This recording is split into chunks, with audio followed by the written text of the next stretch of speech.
할머니, 지금 당장 은행 밖으로 나가세요. 제발이요.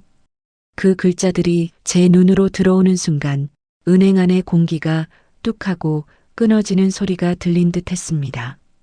창구 아래에서 밀려온 작은 쪽지, 희미하게 떨리는 그 아이의 손끝, 심장이 턱 내려앉고 손끝이 얼어붙기 시작했습니다. 무슨 일인지 말은 안 해줬지만 그 아이의 눈은 분명 무언가를 본 사람의 눈이었습니다. 그날 은행 안에서 느껴졌던 그 서늘한 기운, 그게 무엇 때문이었는지는 나중에 깨달았습니다. 그날 제 손에 쥐어졌던 작은 쪽지 하나가 제가 평생 잊지 못할 사건의 첫 번째 퍼즐 조각이었다는 사실을요. 지금부터 그날 있었던 일을 처음부터 차근히 말씀드릴게요. 이야기 시작하기 전에 혹시 아직 구독과 좋아요를 누르지 않으셨다면 한 번만 눌러주세요. 여러분의 한 번 클릭이 제게는 정말 큰 힘이 됩니다. 할머니, 지금 당장 은행 밖으로 나가세요. 제발이요. 창구 아래로 조용히 밀려온 작은 쪽지, 떨리는 글씨, 그리고 직원의 창백한 얼굴. 나는 그 순간을 평생 잊을 수 없다. 누군가 내게 도망치라고 말한 그 순간을. 그날 아침 나는 그냥 통장 정리를 하러 갔을 뿐이었다. 남편이 떠난 지 2달.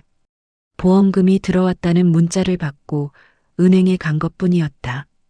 안녕하세요, 할머니. 오늘은 무슨 일로 오셨어요? 평소 친절하던 젊은 직원 민지가 웃으며 맞아줬다.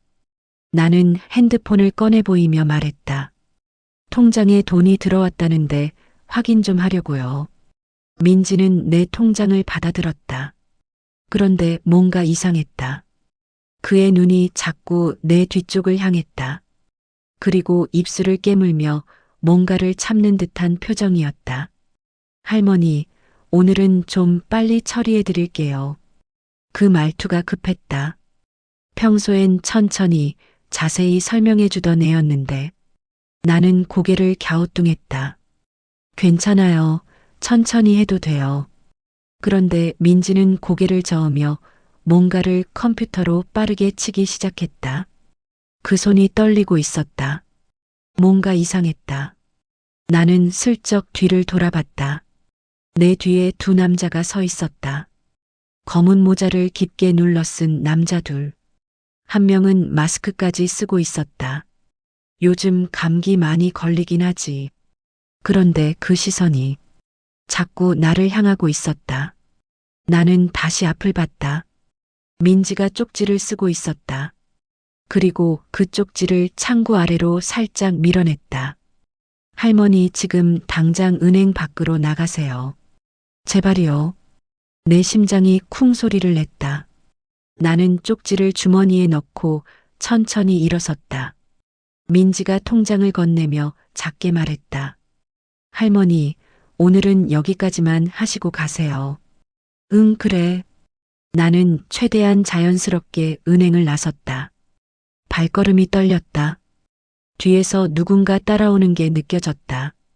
아니야, 내 착각일 거야. 밖으로 나서자마자 뒤돌아봤다. 그 2 남자 중 한 명이 창구 앞에 서 있었다. 민지를 보며 뭔가 말하고 있었다. 나는 은행 옆 버스 정류장 뒤에 숨었다. 떨리는 손으로 쪽지를 다시 펼쳤다. 할머니 계좌가 추적당하고 있어요. 며칠 전부터 누군가 할머니 개인정보를 조회했어요. 지금 뒤에 있던 남자들 수상해요. 경찰에 신고할게요. 절대 혼자 집에 가지 마세요. 손이 얼어붙었다. 추적? 개인정보 조회? 나는 다시 은행 쪽을 봤다. 그 남자가 민지에게 뭔가 강하게 말하고 있었다. 민지는 고개를 저으며 거부하는 듯 했다. 그때 그 남자가 손을 들어 뭔가 가리켰다. 밖을 가리키는 것 같았다. 나를 찾는 거였다. 숨이 막혔다.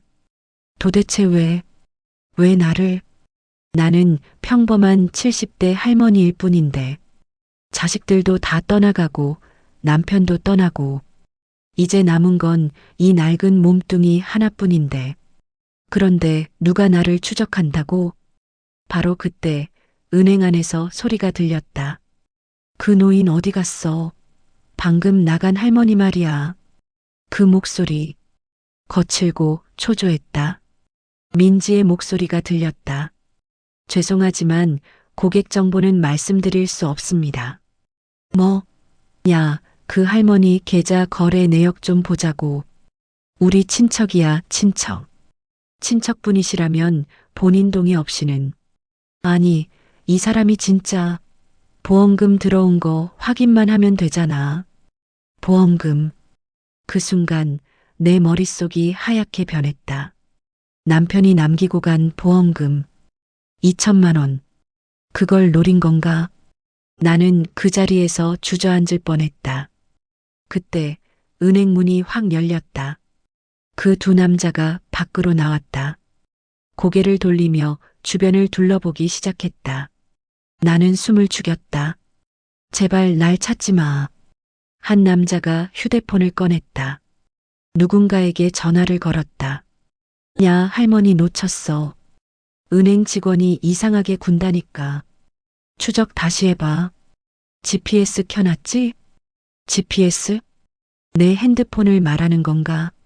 나는 떨리는 손으로 핸드폰을 꺼냈다. 화면을 켜 며칠 받은 문자를 다시 읽었다. 엄마, 나 영호야. 요즘 어떻게 지내? 연락 한번 줘.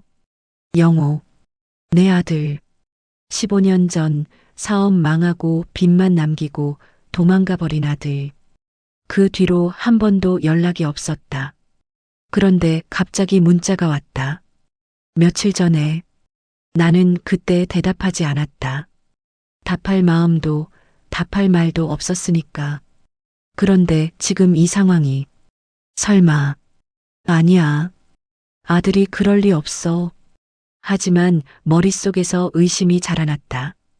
그때 민지가 은행 밖으로 뛰어나왔다.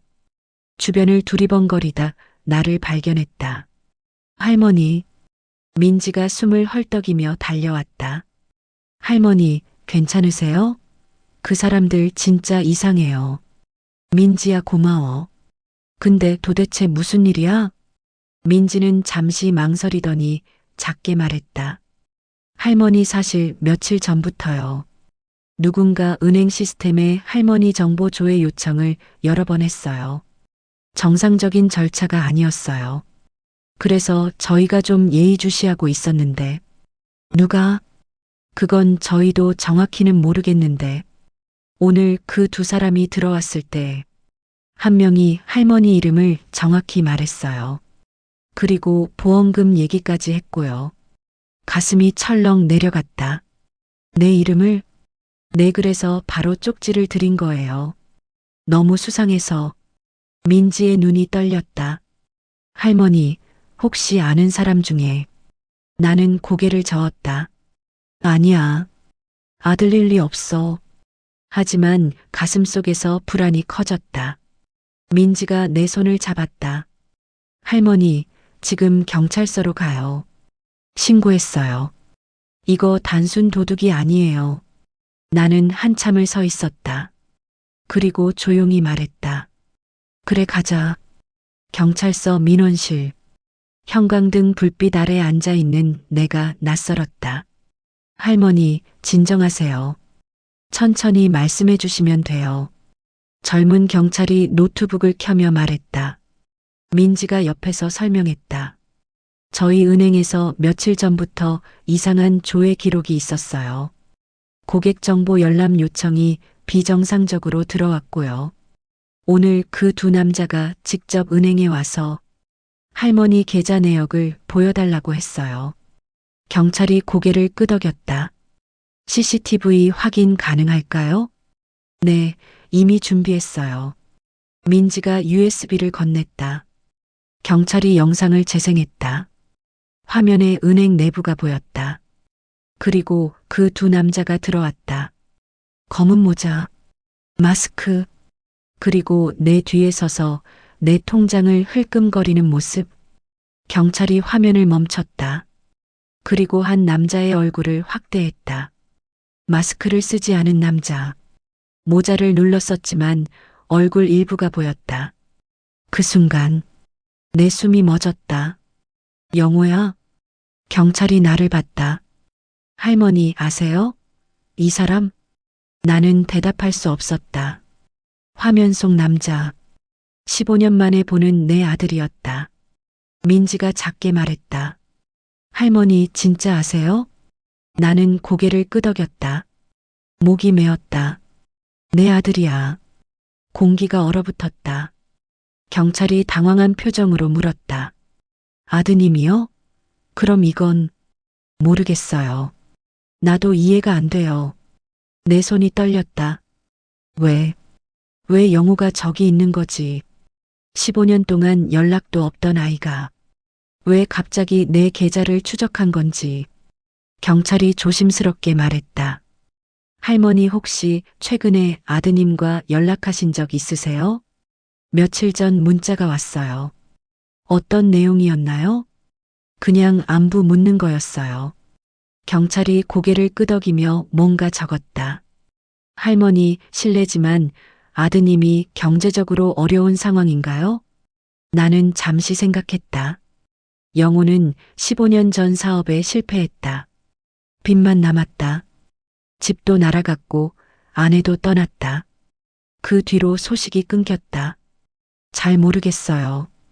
오랫동안 연락이 없었어서. 경찰이 한숨을 쉬었다. 할머니, 죄송하지만 이 건은 단순 추적이 아닐 수 있어요. 보험금 관련된 범죄 가능성도 있습니다. 일단 아드님을 찾아서 조사해야 할 것 같아요. 내 가슴이 무너졌다.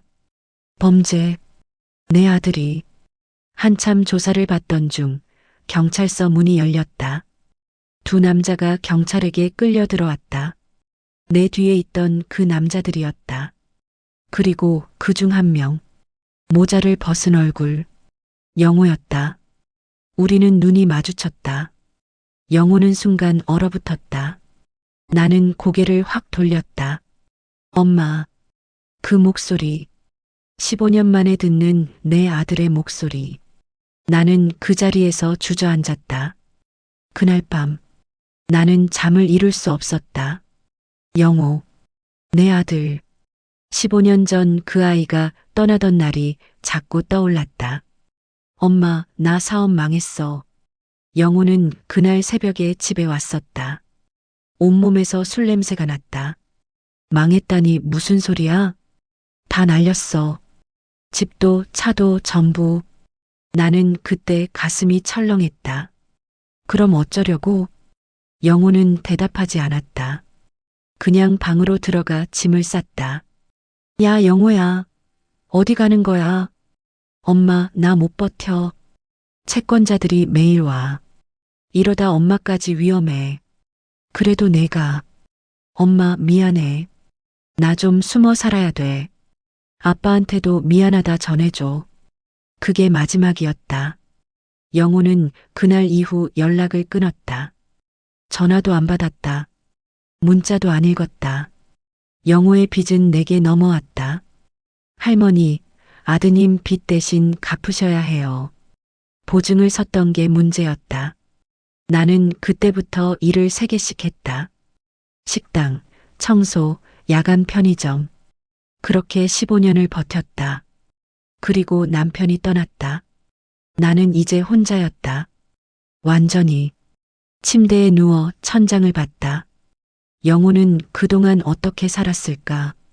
힘들었을까?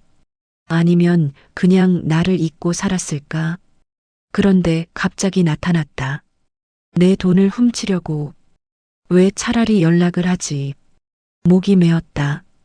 만약 영호가 진짜로 힘들다고 솔직하게 말했다면 나는 도와줬을까? 잘 모르겠다. 하지만 최소한 이런 식으로 나타나지는 말았어야 했다. 핸드폰이 울렸다. 모르는 번호였다.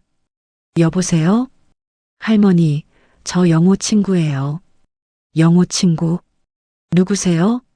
저 오늘 은행에 영호랑 같이 갔던 사람이에요. 숨이 막혔다. 왜 전화했어요? 할머니 죄송합니다. 근데 영우가 진짜 힘들어요. 그래서요?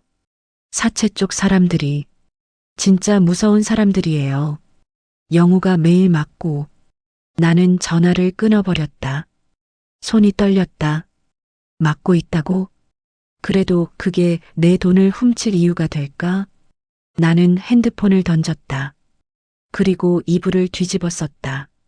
다음 날 아침 민지에게서 전화가 왔다. 할머니 죄송한데 혹시 오늘 은행 좀 들러주실 수 있으세요? 무슨 일인데? 할머니 계좌 관련해서 더 확인할 게 생겼어요. 나는 불안한 마음으로 은행으로 갔다. 민지가 작은 회의실로 나를 안내했다. 그리고 노트북을 펼쳤다. 할머니, 이거 좀 보세요. 화면에 뭔가 기록들이 떠 있었다. 이게 뭐예요? 할머니 계좌 조회 기록이에요. 지난 3개월 동안 총 17번 조회됐어요. 17번이요? 네. 그것도 다 다른 지점에서요. 민지가 화면을 스크롤했다. 강남 지점, 잠실 지점, 신촌 지점. 전부 다른 곳이에요. 그게 무슨 의미죠? 누군가 할머니 정보로 여러 은행을 돌아다니면서 계좌를 확인하려고 한 거예요. 가슴이 철렁했다. 그럼 그게 영호가? 민지가 고개를 끄덕였다. CCTV 교차 확인했는데 대부분 같은 사람이에요. 민지가 다른 파일을 열었다. 여러 은행 CCTV 화면들. 흐릿하지만 영호의 모습이 보였다. 모자를 쓰고 마스크를 쓰고 창구 직원에게 뭔가 물어보는 모습. 할머니 이 사람 3개월 동안 할머니 계좌를 계속 추적했어요. 손이 떨렸다. 왜 이렇게까지? 민지가 조심스럽게 말했다.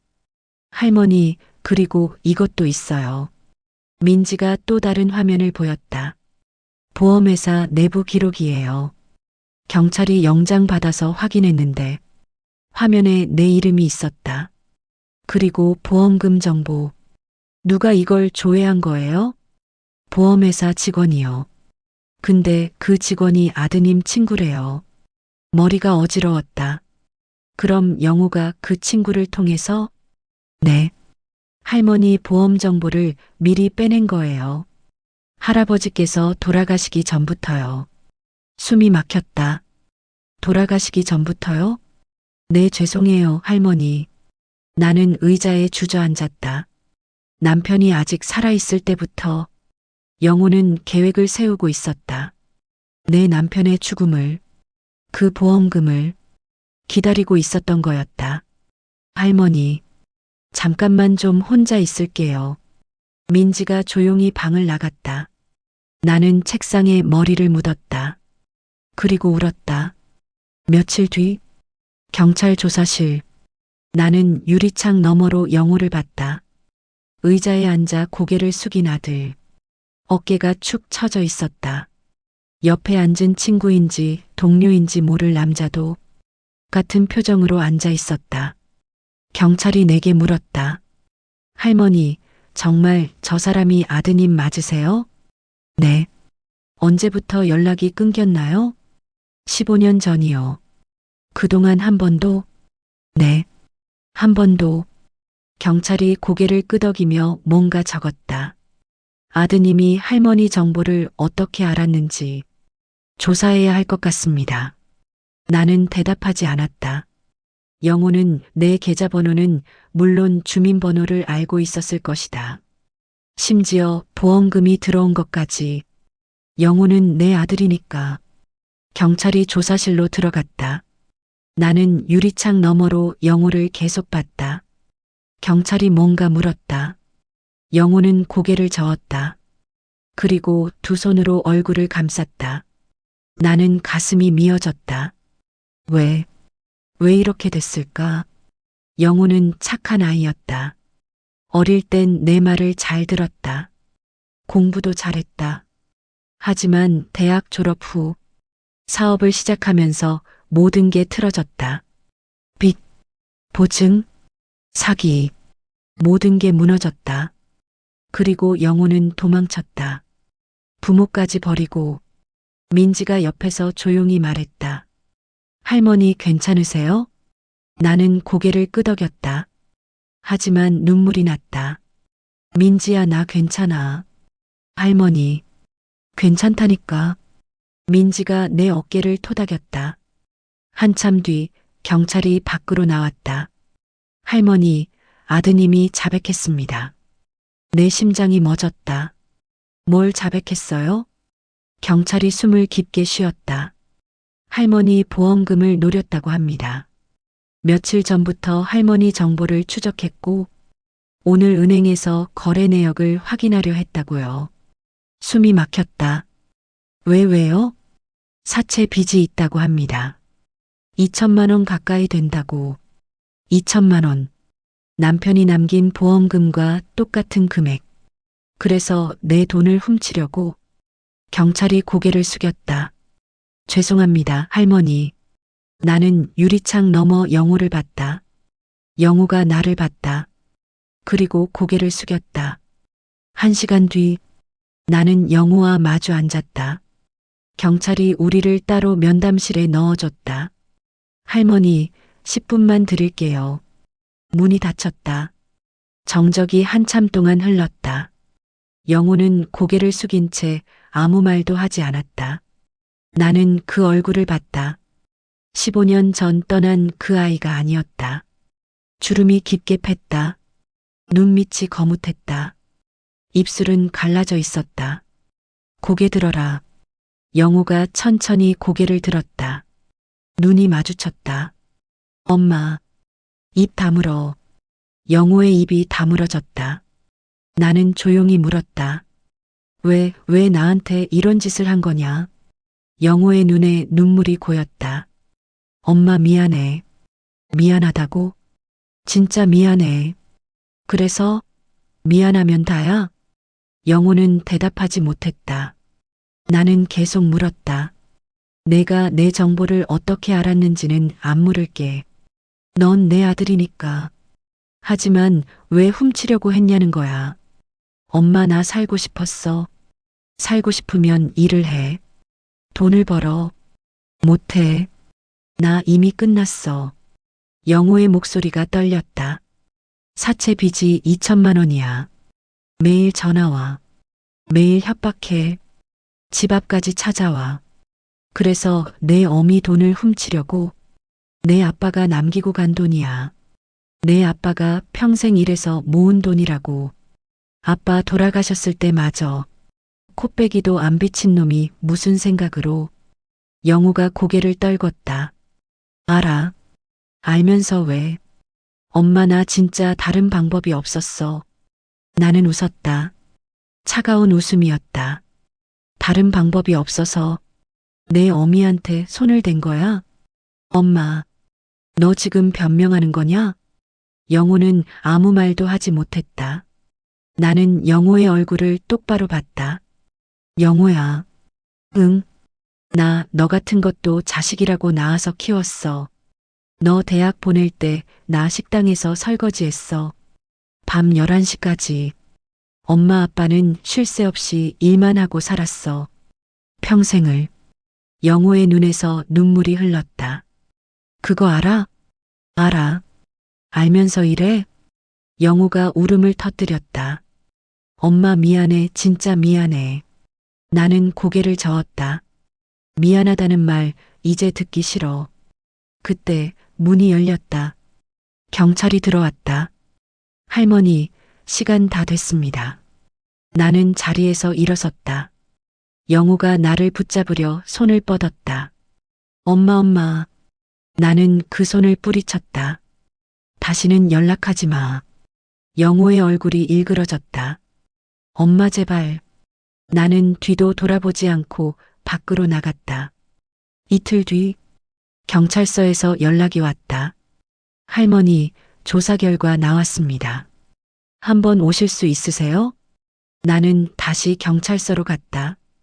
담당 형사가 서류를 펼쳐 보였다. 할머니 아드님이 몇 달 전부터. 할머니 정보를 불법으로 조회했습니다. 경찰이 영호의 휴대폰을 분석한 결과를 보여줬다. 할머니, 이거 좀 충격적일 수 있어요. 괜찮아요. 보여주세요. 경찰이 화면을 보였다.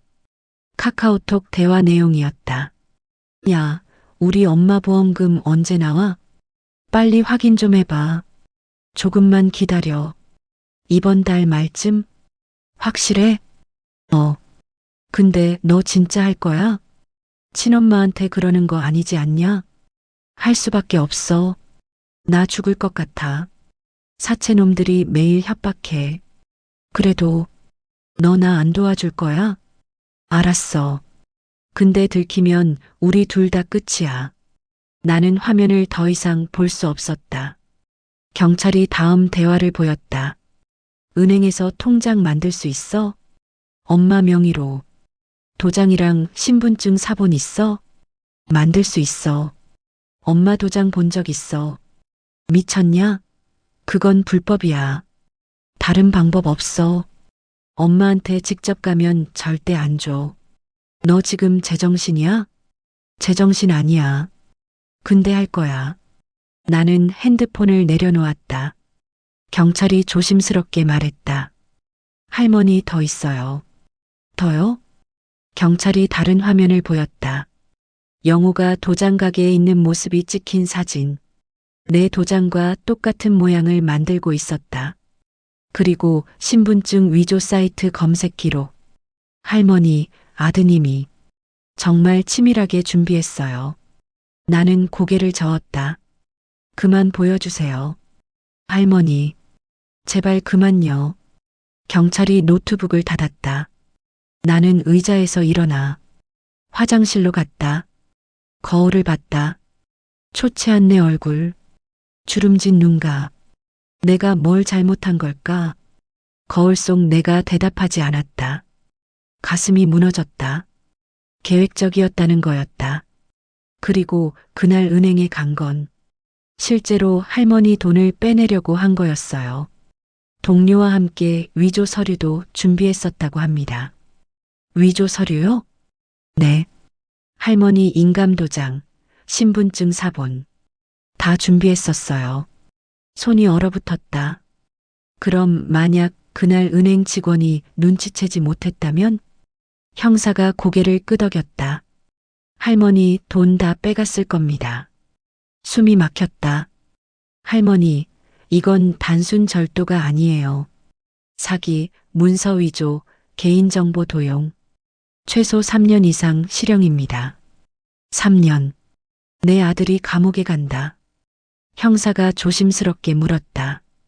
할머니 고소하시겠어요? 나는 한참을 생각했다. 영호, 내 아들, 내가 낳은 아이. 하지만 동시에 나를 배신한 사람. 고소할게요. 형사가 놀란 표정을 지었다. 정말 괜찮으세요? 네.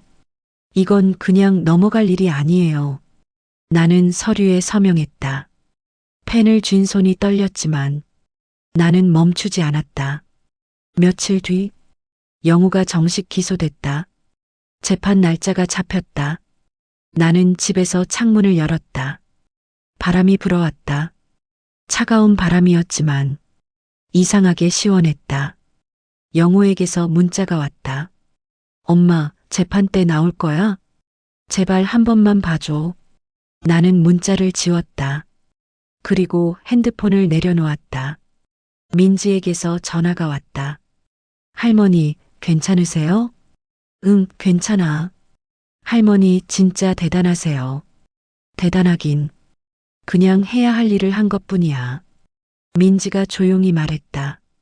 할머니, 제가 그날 쪽지 드린 거 잘한 거 맞죠? 민지야, 너 덕분에 내가 살았어. 할머니. 민지의 목소리가 떨렸다. 고마워. 진짜로. 전화를 끊고 나는 다시 창문을 봤다. 저 멀리 하늘이 보였다. 구름 한 점 없이 맑았다. 그날 밤 나는 꿈을 꿨다. 영호가 어렸을 때 내 손을 잡고 걷던 모습. 어린 영호가 웃으며 나에게 말했다. 엄마, 나 커서 엄마한테 엄청 크게 효도할 거야. 나는 꿈에서 깼다. 베개가 젖어 있었다. 어린 영호의 목소리가 귓가에 맴돌았다. 다시 잠에 들기 어려워. 나는 천천히 일어나 옛날 사진첩을 꺼냈다. 먼지가 수북이 쌓여 있었다. 첫 페이지를 펼쳤다. 영호가 갓 태어났을 때 사진. 작고 빨간 얼굴. 눈을 꼭 감고 있는 모습. 이렇게 작았는데. 다음 페이지. 영호가 돌잔치 때 떡을 움켜쥐고 웃고 있는 사진. 그때는 정말 귀여웠지. 페이지를 넘겼다. 영호의 초등학교 입학식. 큰 가방을 메고 어색하게 웃고 있는 모습. 엄마, 나 학교 가기 싫어. 왜? 애들이 무서워. 괜찮아. 엄마가 데려다 줄게. 나는 그날 영호 손을 잡고 학교 정문까지 함께 걸어갔었다. 페이지를 또 넘겼다. 영호의 중학교 졸업식. 키가 훌쩍 자라 있었다. 엄마, 나 고등학교 가면 공부 열심히 할게. 그래, 우리 아들 착하네. 그 약속을 영호는 지켰다. 고등학교 3년 내내 새벽까지 공부했다. 그리고 대학에 합격했다. 엄마, 나 붙었어. 영호가 집에 뛰어들어와 나를 안았다. 엄마 덕분이야. 진짜 고마워. 나는 그날 울었다. 기쁨의 눈물이었다. 하지만 그게 끝이었다. 대학 졸업 후 영호는 사업을 시작했다. 엄마, 나 친구랑 사업할 거야. 무슨 사업? 있어. 엄마는 몰라도 돼. 나는 반대했다. 영호야, 그냥 취직해. 안정적인 게 좋아. 하지만 영호는 듣지 않았다. 엄마, 나 꼭 성공할 거야. 엄마 고생 끝내줄게. 그게 시작이었다. 사업은 처음엔 잘 됐다. 하지만 1년 뒤 무너졌다. 빚이 쌓였고 영호는 변했다. 술을 마시기 시작했고 집에도 안 들어왔다. 영호야, 술 좀 그만 마셔. 엄마, 신경 꺼. 영호가 나를 밀쳤다. 그게 첫 번째였다. 그 후로 영호는 점점 거칠어졌다. 그리고 어느 날 모든 걸 내던지고 떠났다. 나는 사진첩을 덮었다. 어디서부터 잘못된 걸까? 대답은 없었다. 재판 일주일 전 변호사를 만났다. 법률구조공단에서 나온 젊은 변호사였다. 할머니, 이 사건은 명확해요. 아드님이 유죄예요. 얼마나 받을까요? 최소 3년, 최대 5년 정도 예상됩니다. 5년. 만약 제가 합의하면요? 변호사가 나를 봤다. 합의하시려고요? 아니요. 그냥 궁금해서요. 합의하시면 집행유예 가능성도 있어요. 집행유예. 그럼 영호가 감옥에 안 간다. 할머니, 어떻게 하시겠어요? 나는 한참을 생각했다. 모르겠어요. 천천히 생각하세요. 하지만 할머니. 네. 할머니가 합의하지 않으셔도 아무도 할머니를 탓하지 않아요. 변호사의 눈이 진지했다. 이건 너무 큰 배신이에요. 나는 고개를 끄덕였다. 며칠 뒤 영호에게서 편지가 왔다. 교도소에서 보낸 편지였다. 손으로 쓴 글씨, 떨리는 글씨체. 엄마, 나 영호야. 엄마 미안해. 나 정말 미안해. 나는 지금 매일 반성하고 있어. 내가 왜 그랬을까? 내가 왜 엄마한테 그런 짓을 했을까? 엄마, 나 진짜 잘못했어. 제발 한 번만 용서해줘. 나 진짜 고칠게. 다시는 이런 짓 안 할게. 엄마, 재판 때 합의해줘. 제발. 나 감옥 가면 진짜 못 버텨. 엄마, 나 무서워. 제발. 편지를 다 읽을 수 없었다. 손이 떨렸다. 나는 편지를 구겼다. 그리고 쓰레기통에 던졌다. 하지만 한참 뒤 다시 주워서 펼쳤다.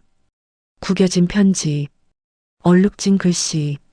엄마, 나 무서워. 그 한 줄이 자꾸 눈에 들어왔다.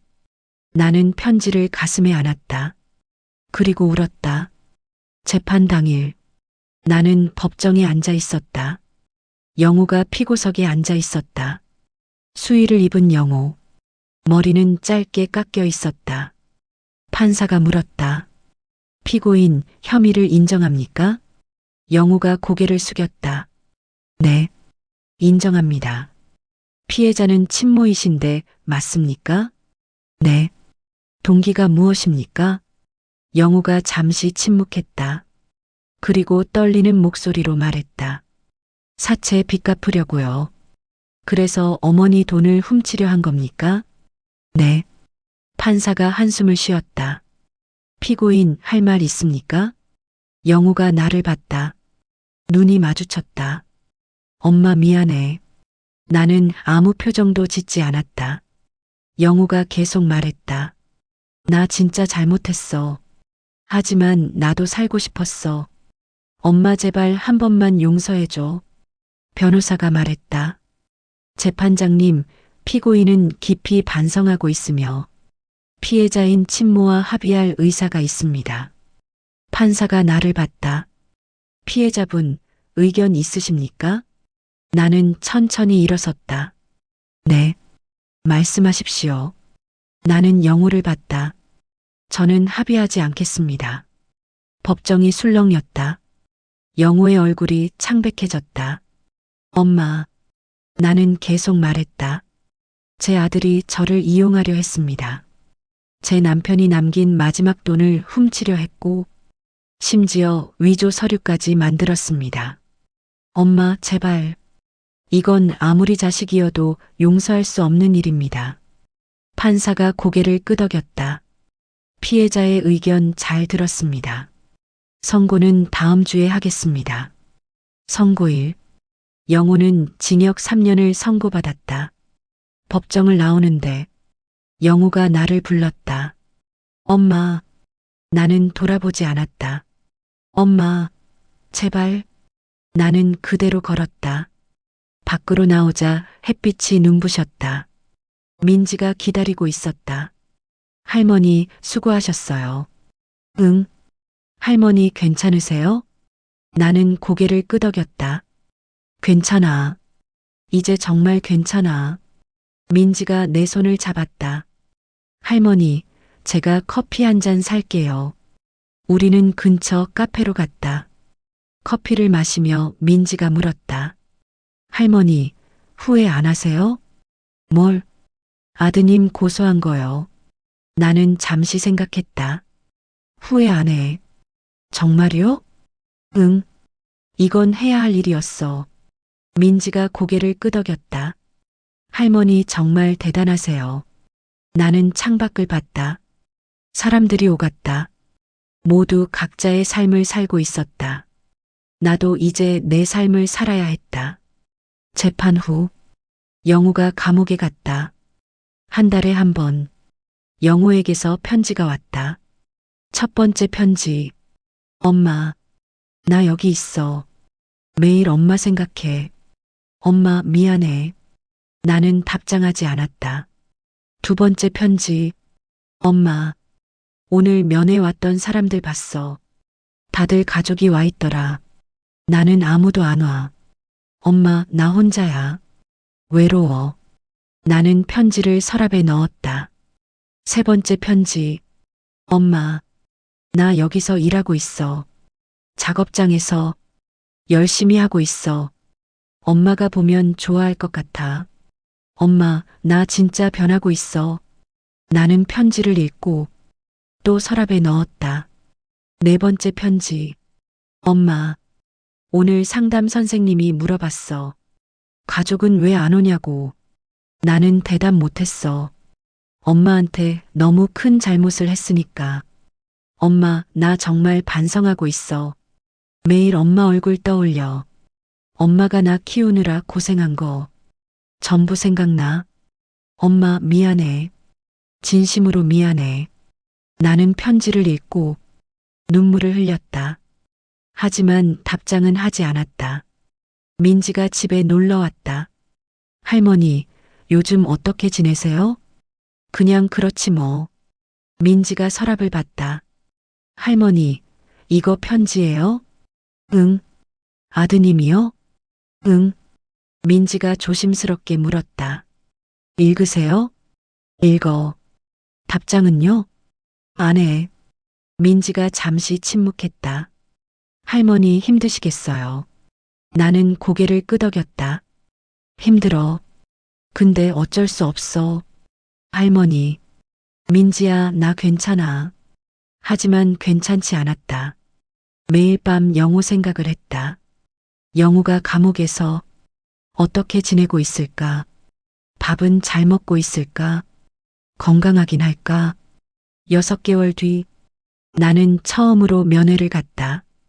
교도소 면회실. 차가운 공기. 잠시 뒤 영호가 들어왔다. 살이 빠져 있었다. 얼굴이 헬쑥했다. 우리 눈이 마주쳤다. 영호의 눈에 눈물이 고였다. 엄마. 나는 아무 말도 하지 않았다. 엄마 왔구나. 보고 싶었어? 나는 대답하지 않았다. 엄마, 나 정말 잘못했어. 나는 천천히 입을 열었다. 건강해? 영호가 울음을 터뜨렸다. 엄마 미안해. 밥은 잘 먹어? 엄마. 대답해. 응. 먹어. 나는 영호를 봤다. 15년 전 떠난 아이. 15년 후 돌아온 아이. 같은 아이이지만 어딘가 많이 달라진 아이. 영호야. 응, 엄마. 나 너 용서 못해. 영호의 얼굴이 무너졌다. 하지만, 응? 그래도 넌 내 아들이야. 영호가 고개를 들었다. 엄마, 내가 너 낳았고, 내가 너 키웠어. 엄마, 그건 변하지 않아. 영호가 흐느꼈다. 엄마, 고마워. 고맙긴. 나 아직 너 용서하지 않았어. 응? 근데 내가 진짜로 반성하고, 진짜로 변한다면, 응? 그땐 생각해 볼게. 영호가 고개를 끄덕였다. 엄마, 나 진짜 열심히 살게. 말만 하지 말고 행동으로 보여. 응? 꼭 그럴게. 면회 시간이 끝났다. 영호가 일어섰다. 엄마, 다음에 또 와줘. 생각해 볼게. 하지만 가슴속에서 뭔가 조금 풀리는 게 느껴졌다. 한 달 뒤 나는 은행에 갔다. 민지가 반갑게 맞아줬다. 할머니, 오랜만이에요. 응, 오랜만이야. 오늘은 무슨 일로 오셨어요? 나는 통장을 꺼냈다. 이 돈 기부하려고. 민지가 놀란 표정을 지었다. 기부요? 응. 어려운 사람들 도와주는데 쓰고 싶어. 할머니. 나는 웃었다. 내 남편이 남긴 돈이야. 좋은 곳에 쓰고 싶어. 민지가 눈물을 글썽였다. 할머니 정말. 울지 마. 나 기분 좋은 거야. 나는 서류를 작성했다. 보험금 2천만 원. 그 돈을 모두 기부했다. 고아원, 양로원, 노숙자 쉼터, 3곳에 나눠서. 다 됐어요, 할머니. 그래, 고마워. 나는 은행을 나섰다. 밖에서 바람이 불었다. 따뜻한 바람이었다. 나는 버스 정류장에 앉았다. 하늘을 봤다. 저 멀리 새 한 마리가 날아갔다. 자유롭게. 나도 이제 자유로웠다. 영호라는 짐에서, 과거라는 무게에서 나는 핸드폰을 꺼냈다. 영호에게서 마지막 문자가 와 있었다. 엄마, 나 반성하고 있어. 출소하면 다시 연락해도 돼? 나는 한참을 그 문자를 봤다. 그리고 조용히 답장을 썼다. 영호야, 엄마는 너를 용서할 수 없어. 하지만 내가 진짜 반성하고 다시 사람답게 살 수 있다면 그때는 생각해 볼게. 건강해라. 전송. 나는 핸드폰을 내려놓았다. 버스가 왔다. 나는 버스에 올랐다. 창밖을 보며 생각했다. 핏줄이라고 항상 내 편인 건 아니더라. 하지만 동시에 생각했다. 그래도 나는 살아갈 거야. 내 방식대로. 버스가 출발했다. 저 멀리 석양이 보였다. 빨갛고 따뜻한 빛. 나는 그 빛을 보며 조용히 미소 지었다. 살다 보면 사람이란 참 마음대로 되지 않는 존재라는 걸 늦게서야 깨달을 때가 있습니다. 내가 아무리 품어도, 내가 아무리 믿어도 언제 어느 순간 그 사람이 내게서 멀어져 버리기도 하죠. 하지만 시간이 지나 보니까 그런 생각도 들더라고요. 상처만이 전부는 아니었구나. 그래도 분명히 사랑했던 날이 있었지. 그 기억 하나가 우리 마음을 다시 일으켜 세우기도 합니다. 오늘 제가 들려드린 이야기는 누군가에게는 아픈 기억을 떠올리게 했을 수도 있고 누군가에게는 마음 한구석을 토닥여주는 작은 위로가 되었을지도 모르겠습니다. 사람 사이의 상처는 시간이 지나면 아물기도 하지만 때로는 그 상처 위에 새살이 앉기까지 오랜 시간이 걸리기도 하잖아요. 그래도 그 시간이 헛되지 않았으면 합니다. 혹시 여러분 마음에도 오늘 이야기와 닮아 있는 순간이 있으셨나요? 여러분은 어떤 선택을 하셨는지 또 어떤 마음이 남아 있는지 조심스레 아주 가볍게라도 들려주시면 저에게는 큰 힘이 될 것 같습니다. 댓글로 남겨주시면 제가 꼭 하나하나 읽어볼게요.